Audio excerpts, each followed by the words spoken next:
బండి సంజయ్ పరిస్థితి చాలా దారుణంగా ఉన్నది.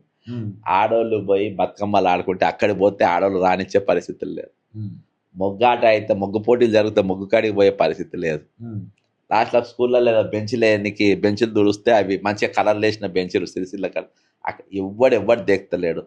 ఎట్లనే లైమ్ లైట్లకు రావాలి. మొన్న బొట్టే నేను మా ప్రభుత్వం వస్తే ఆడవాళ్ళందరూ బొట్టు పెట్టుకోవాలని ఎమోషనల్ సెంటిమెంట్ చేస్తామని చూసి చెప్పుతోటి పలా కొట్టింది ఇంకోసారి మాట్లాడకుండా. బ్రదర్ ఇవాళ ఇదంతా చేసేది ముస్లింలు కాదు, హిందువులే ఆలోచన చేస్తారు. ఇవాళ వీళ్ళు ఏం తెల్లాలేస్తే మేము మొన్న ఒక స్వామిని కొట్టిండు ఒక ఛానల్లో, అక్కడికి వెళ్ళి ఇంకా పిచ్చి లేచిపోయింది. అరే పాపం ఆయన మంచి మాటలు చెప్పిండు, ఆయన ఏం చెడ్డ మాటలు చెప్పిండు అని చెప్పి ఫోటో పెడతారు ఎందుకని అడిగినా. అదే విధంగా యూపీలో ఇక్కడ ప్రచారం జరుగుతుంటే హనుమంతుని ఎగిరిస్తా ఉంటారు.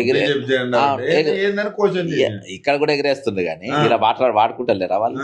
ఇలా కూడా హైదరాబాద్ లో కూడా వాడుకుంటారు. కాబట్టి దాన్ని ఏం క్వశ్చన్ చేస్తారంటే ఆయన కొట్టిండ్రు. ఇవాళ హిందువుల చేతిలో మీ చేతిలో హిందువులకి రక్షణ లేదు. అది హిందూ ఖత్రేమే హే. ఎవరి బీజేపీ వాళ్ళు చేయబట్టి, ఆర్ఎస్ఎస్ వాళ్ళు చేయబట్టి కాదు, బీజేపీ వాళ్ళు చేయబట్టి. బీజేపీ వాళ్ళు రాజకీయంగా ఎట్లా వాడుకుంటున్నారంటే ఇలా సంతోష్ సామీలు కూడా తిక్కలేసి ఉన్నారు ఈరోజు.